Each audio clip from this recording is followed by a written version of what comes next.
like looking at what we went through and what we did, and like working with us and learning from us and talking to us, like what do you see as the difference between like your generation of DJs and what we and the guys that came ahead of you?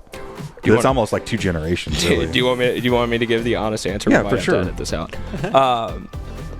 Your guys' generation of DJs were DJs. Thank Okay. you. We are My not editing generation, that out. my generation. I thought that was going the other way. No, my generation of DJs. I'm not gonna say it's everybody, at all. Keep in mind, you guys were like when you guys started, social media wasn't a thing, Instagram wasn't a thing, TikTok wasn't a thing, whatever. So these DJs now, they're not only music artists, or even if they don't produce, they're not only DJs, they're a brand. Yeah, exactly. You have to brand everything, but there's also a flip side of that where people might be a brand and then decide they want to be a DJ. So that's when you pre-record a set and you get on stage and you press play and you cheerlead. Yeah, exactly. So it's 50% of people who do it for the music and they love the music and they want to mix it or produce it or do something with it, and the branding comes second. And then you have the people who get up there because they want it for reasons, whether it be, they like the attention, whatever, and they get up on stage and they pre-record a set, or they don't know how to DJ, which is fine. But when you make that your personality, and then when you continuously dog on people who might not have a insane brand behind them, it creates this divide. When I see guys who grew up when you guys grew up, DJ, it's technical, it's good, it's smart, there's an art to it. And I see guys my age sometimes, or girls my age, DJ, it's 50%. I'm like, oh wow, I'm like, that's really good, like that was a great set. Or other times I'm like, no, that was terrible. In the interest of fairness, if you're hearing DJs now who are old school DJs, they've stuck around, they've done their time. We had shitty DJs in my time. Oh yeah, and no, they I'm had sure. shitty DJs Yeah, in no, their I'm sure. time, and they fall off. I just think social media has ruined it a lot of people. I see. Because for me, I can guarantee you, I technically believe I'm a good DJ. Technical, skills wise, yes. Are there people in the city that are better technically than me? Absolutely, 100%. But it's all marketing yourself. It's all connecting yourself. It's all knowing the right people that gets you branding to that point. Exactly. The whole presence. scene became it became more about this than this. Yeah, exactly. And I'm 99% this, and I may look up once or twice at you. Yeah. You know what I mean? And it's like, I get it, that's what they want, and I couldn't fulfill that position anymore because... There's an added layer of toughness when you're the type of DJ who wants to mix subtly and wants nuance and pays super close attention like that, and is super talk with your hands. All that stuff that 99% of the people out there don't care appreciate. About. Yeah. Correct.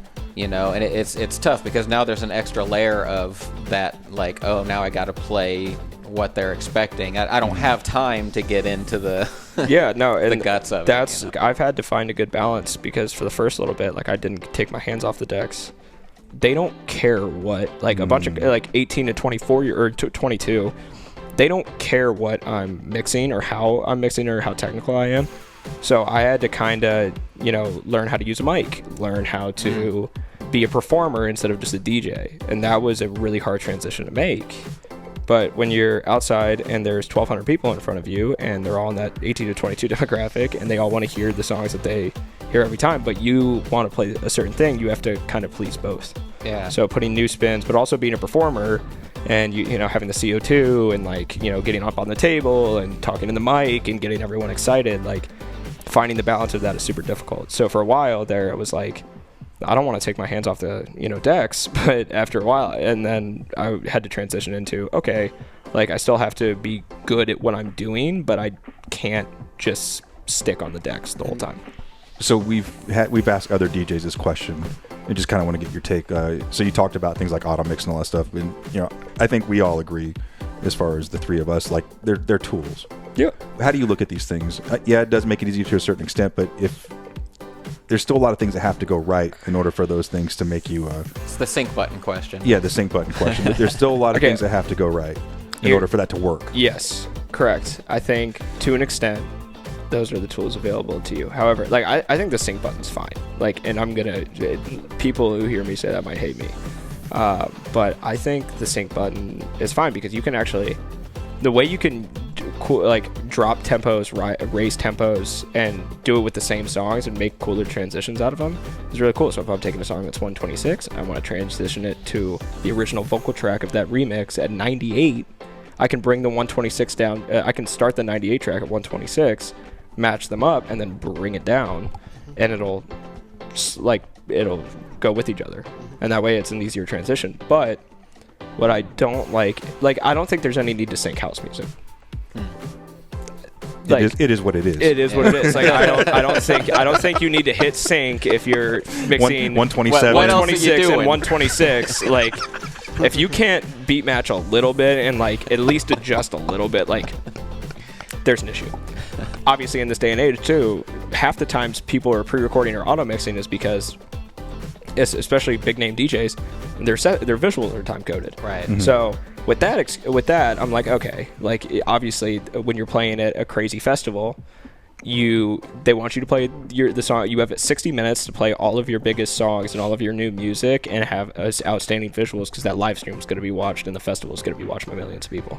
Okay, play your set and do the visuals.